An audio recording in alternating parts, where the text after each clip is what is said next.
За ингээд гэрээсээ гараад Costco-гийн зүг чиглэл явж байна. Австралийн гудам. За бид тав ингээд тавлаа. Явж байна. Аюулгийн тойрог. Австрали бол Монголоос өөр нь 100 гарын дөрөвтэй. Машинын урсгал одоо эсрэг талтай гэсэн. Энд бол одоо яг машина барихтаа бол маш соёлтой. Замыг бол өстой маш сайн тавьж өгдөг.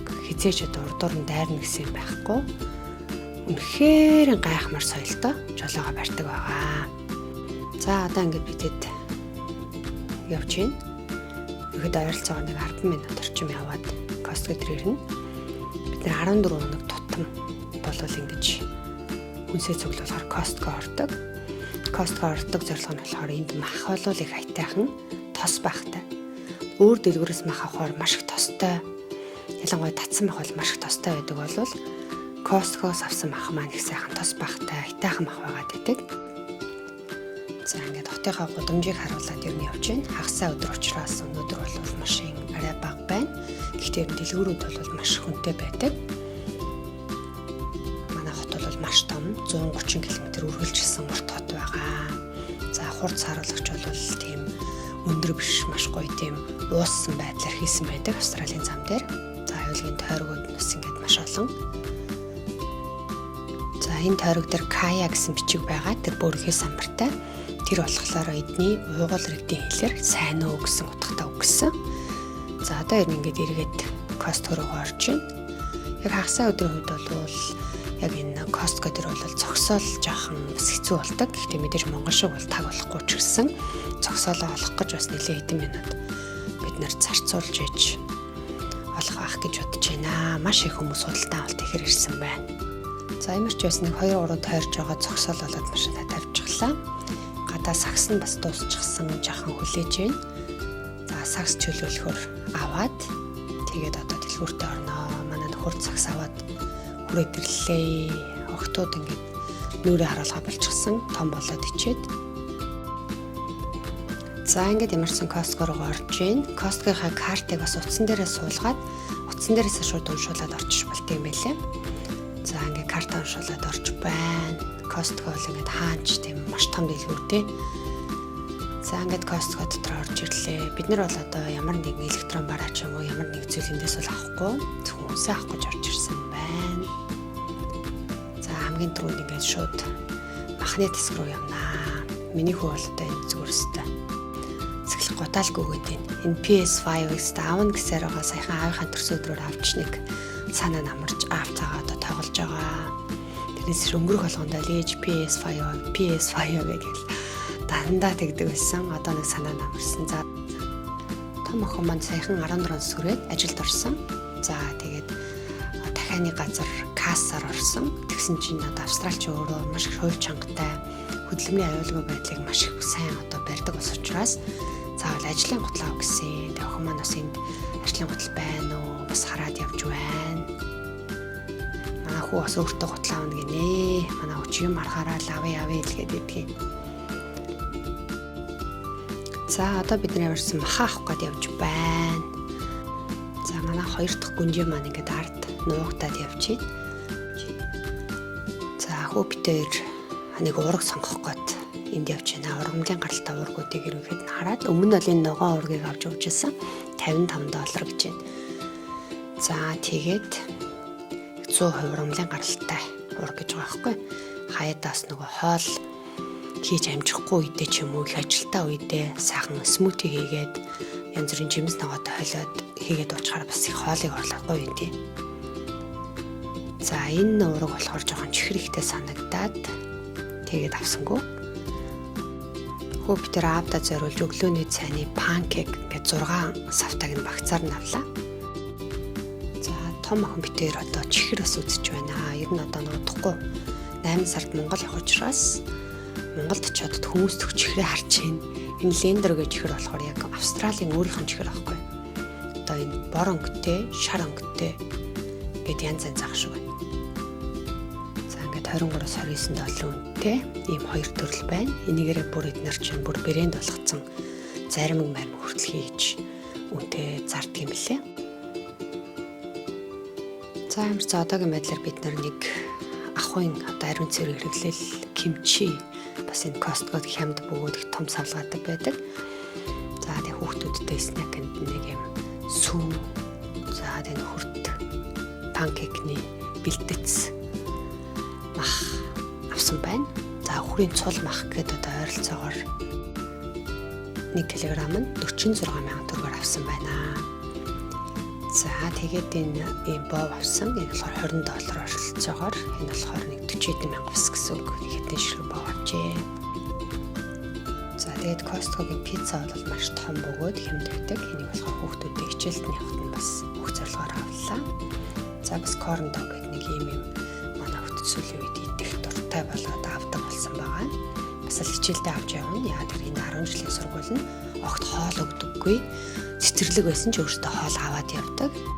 За энэ татсан махны хувьд болохоор 1 кг нь ойролцоогоор 23 мянга орчим төгрөг юм байна. За ингээд нэг 6-7 кг авсан байна. За дахианы цээж махны хувьд бол арай бас харьцангуй бус дэлгүүрээс хямдхан 1 кг нэг ойролцоогоор $10 23 мянга орчим төгрөгөөр авчээ. За анх Австралиасны дараа бол ерөөсөө нөгөө мөнгө долларын ханш одоо мөнгөний зөрүүг ойлгохгүй 7 хоногт бүр $800-оор ч хүнсээ авч хүргэж чадахгүй ингээд хамаагүй юм авчдаг байсан болвол одоо бас ингээд жил гараа амьдраад ирсэн ч уучраа болоод мөнгө төргөөс гоё хэмнэн сураад сайхан зохицуулаад хүнсээ авдаг болсон байна. Ямар ч байсан юмаа бичүүлжлээ. Энэ болохоор ойролцоогоор нэг $280-оор хүнс авчээ. За одоо бид дэлгүүрээсээ гарцсан явж байна. Одоо хүнсүүдээ машинд ачаад гэрлөөгөө явахдаа дахиад нэг дэлгүүр орно. Яа тэгэхээр тэндээсээ хүүхдүүдийнхээ хичээлд идэх ойр зургийн одоо амттан бусад дутуу юмнууд аавна. Costco болохоор өөрөө ерөнхийдөө маш том дэлгүүр учраас юмыг маш олноор нь авч ижил одоо ашигтай. Тэр цөөн тоогоор авах юмд бол энгийн зөв хүнсний дэлгүүр зүгээр байдаг. За ингээд одоо машинд ачаад дараагийнхаа дэлгүүр рүү явна. Манай нөхөр хүнсээ сайхан аччихна. Бид нар бас гэрээсээ тороо аваад ирдэг. Олон удаа хэрэглэх юмд бол ийм гэрээсээ тороо аваад ирэх юм бол их зүгээрээ. За одоо ингээд буцаа дахиад гэрийн зүг явж гин. Энэ дэлгүүр болохоор манай гэрээ маш ойрхон байдаг. Бид нар өөрөхдөө нэг 2-3 минут машинаар явбал энэ дэлгүүр дээр хүрээд ирдэг байгаа. За дэлгүүр дээр баг ирэглээ. Энэ болохоор бас нэг тийм шопинг центр буюу одоо бүх дэлгүүр, худалдан аймаа одоо бараа бүх юм байдаг. Хүнсээ ч эндээс бас авчна. Ийм том одоо газар байгаа. Зогсоол бол ингээд дэлгүүрээр үржүүлж байгаа тохиолдолд 4 цаг өнгөө зогсоол дээр зогсно гэсэн үг. Австрали ирсээс хойш миний бүр гайхч одоо биширдэг зөвлөдөө нэг бол зогсоол байна. Хаач юуныхаа зогсоолыг шийдчихсэн байдаг. Байр байсан ч зогсоолтой, юу ч байсан одоо зогсоолыг бол бүр дээд зэгт нь шийдчихэж одоо үйлчлэгээ явуулдаг. Тэр нь үнэхээр гайхалтай. За ийм том одоо дэлгүүр байна. Нэлээд том янз янзын дэлгүүртэй. Зогсоол нас нэлээд том байгаа. Зөвхөн Монголын бараг 400 гаруй худалдааны төвийн гадна зогсоолоос ч бараг том байж магадгүй. За ингээд одоо дахиад дараагийн хүнсээ авах дэлгүүр рүү орно та. За Belmont Forum гэдэг нэртэй.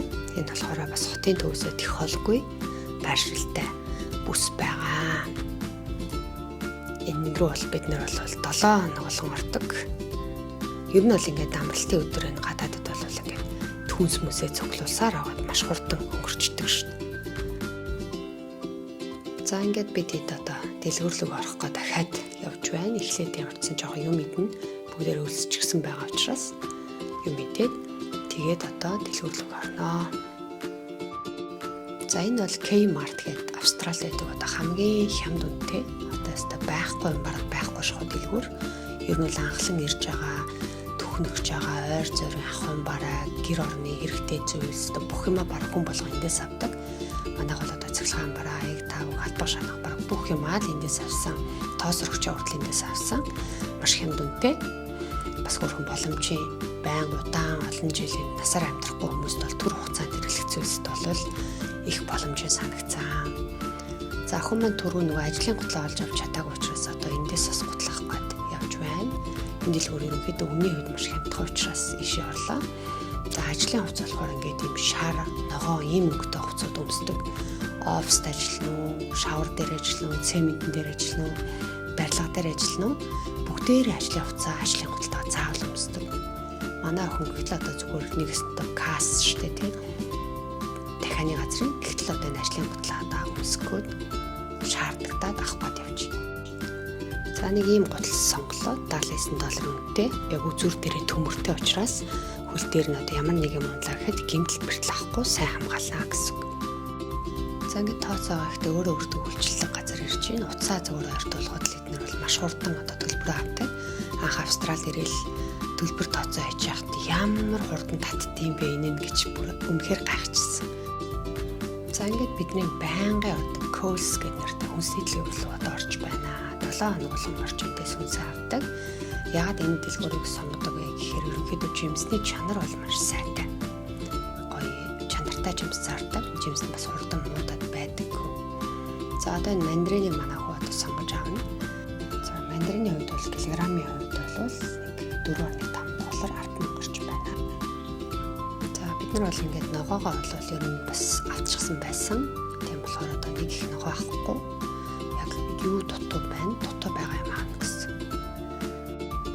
За брокколи авъя. Брокколи болохоор 1 кг $6.9 гэж байна. За одоо мэдээж талхаа авнаа. Талхыг бол одоо 7 хоног болгон заавал авдаг. Цагаан талах, бор талах гэдэг талхууд бол ингээд янз бүрээрээ байна.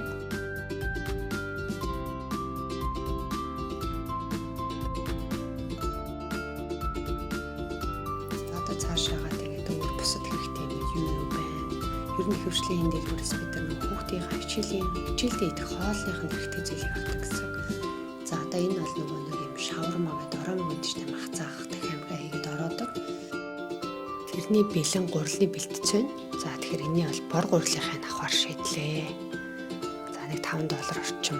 Одоо юу гэсэн нэг 10 гаруй мянган төгрөг гэсэн үг юм байна.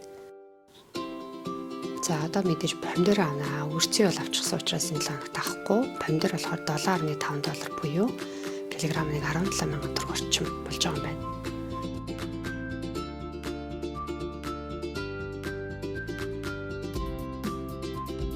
За сонгон нь бол нэг $2.6 гэж байна килограмм нь.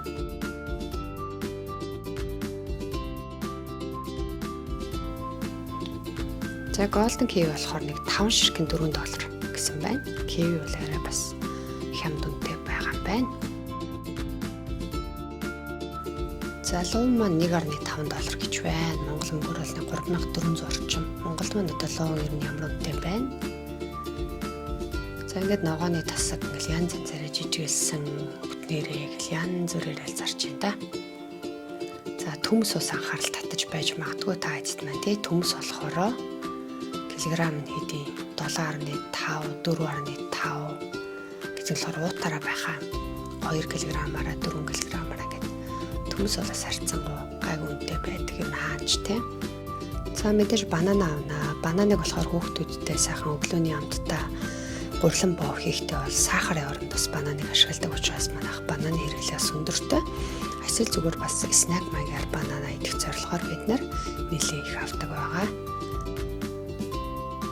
За одоо сайхан цаашлаад цагаан идэ буюу тарг хүүхдүүдийн идэх йогуртыг авна. Хичээл нөгөө хоол өгдөггүй болохоор хичээл дээр нь бас снэк буюу хамттан идэх цаг гэж байдаг. Бас хоол идэх цаг гэж байдаг. Тэгэхээр одоо аль алийг бэлтэн. За амар цөөрийнхөө дуртай салмон загсаа авъя. Энэ болохоор 1 кг нь $20 буюу 40 гаруй үнэтэй байдаг юм байлаа. 7 хоногт нэг удаа загас идэхэд бас эрч хүчтэй сайхан болдог болохоор энэ загсыг байнга авдаг. За одоо сүүг авнаа. Сүү маань болохоор ерөнхийдөө бас харьцангуй боломжийн үнэтэй юм байна. 3 литрээр савлцсан сүү гэрнээ $4.5 гэж байна. 1 литр нь одоо бараг Монголтай адилхан болчихж штэ $1.5 гэхээр 3,000 гаруй болж байна тий. Тэгэхээр сүүний хувьд бол бараг Монголтай адилхан үнэтэй юм байна. За одоо өндгөө авнаа. Өндгөө бол одоо Costco-д бол хамгийн хямд байдаг. Өнөөдөр бол Costco-д өндөг байхгүй байсан учраас одоо энэ дэлгүүрээс авах гэж байна. За энэ өндөг нь их олон хэмжээтэй Австралид бүр бараг ойлгомжгүй ямар олон төрлийн хэмжээ байдаг гэж бодож байна. За тэгээд мега буюу хамгийн томоос нь авах гэж байна. Энэ нь болохоор нэг одоо энэ 10 ширхэгтэйгээрээ $10 орчим юм байна. Тэгэхээр нэг ширхэг өндөг бол $2,300 төгрөг гэсэн үг юм шүү дээ, тийм Монгол мөнгөөр бол. За ингээд нэг 2 сакс өндөг авнаа. Ямар ч нэг 7 хоногтой. За одоо ямар ч нэг U Pro гэдэг ураглаг нэлээд чихэр багтай юм гоё йогурт байгаа. Энийг болохоор том анидаа авч гин, том охиндоо авч гин. Янз бүрийн төрлөөс нь энэ одоо нэг ширхэг нэг $2.4 буюу 5,000 руу төгссөн үнэтэй юм байна. Хичээлдээ снэкаар идэх гэсэн үг. Снэкийнхаа амттны цагаар. За одоо манай бага хүүхд өөрийнхөө йогуртыг сонгож байна. Энд бол ингээд чихэр багтай маш гоё йогуртууд бол зөндөө байдаг. Тэгээ эцээр байгаа нэг хичээлийн амттны цагаар 9 жор юм авсараа байгаа зүйлдэ бүр хүүхдүүд өдчихдэг юм лээ. Йогурт ч идэхгүй, жимс ч идэхгүй юу ч идэх юм болчдаг. За одоо тэгээд өөрийнхөө энэ дуртай өөрийнхөө авна гэсэн л одоо йогуртыг авч байна. Энэ болохоор бас нэг тийм эрүүл биш чихэр өндөртэй юм байлээ. За яг хүүхд юм да одоо дандаа хориод байж яах вэ гэл заримдаа бас ингээд өөрийнхөө дуртай амийг аваад өгчдөг.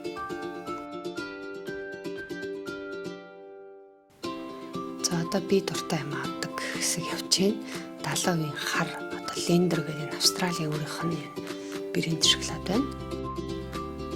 За тэгээд бас хүүхдүүдтэй ажлын өдөр бас янз бүрийн амттай юм идье гэвэл өөрөө идэх юм хийж өгөхдөө 70% шоколад ашиглаад бас амд оруулаад хийж өгдөг болохоор энэ шоколаднасаа бас авах гэж байна. Одоо аавын дуртай амийг авна.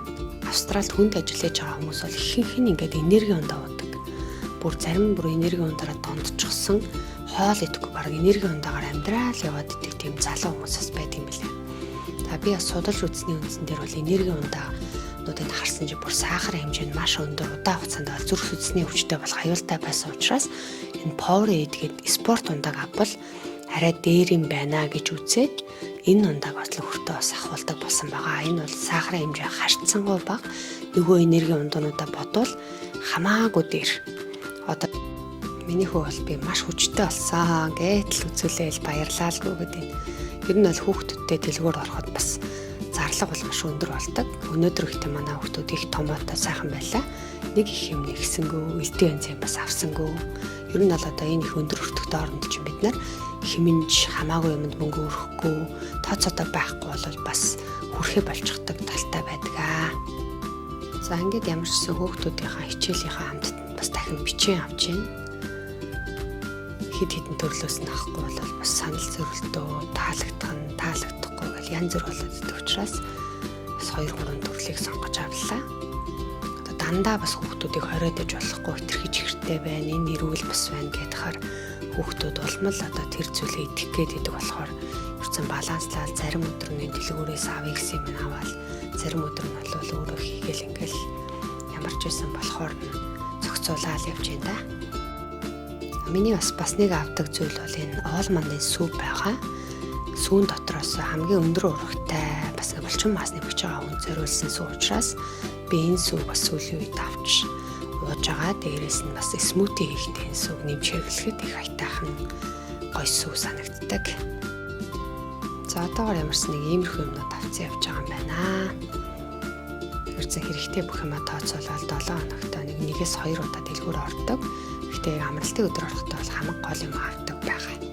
За одоо та бүхэндээ сонирхолтой байж магадгүй гэдэг элсэн чихэр болон гурилын үнийг харуулъя. Элсэн чихэр бол нэг $2.5 буюу 5,000 гаруй төгрөгийн үнэтэй байдаг юм байна 1 кг нь. Манайх бол ерөөс элсэн чихэр авдаггүй. За гурил болохоор ерөнхийдөө бол ингээд 1 кг-аараа 2 кг-аараа гэдэг янз янз байдаг.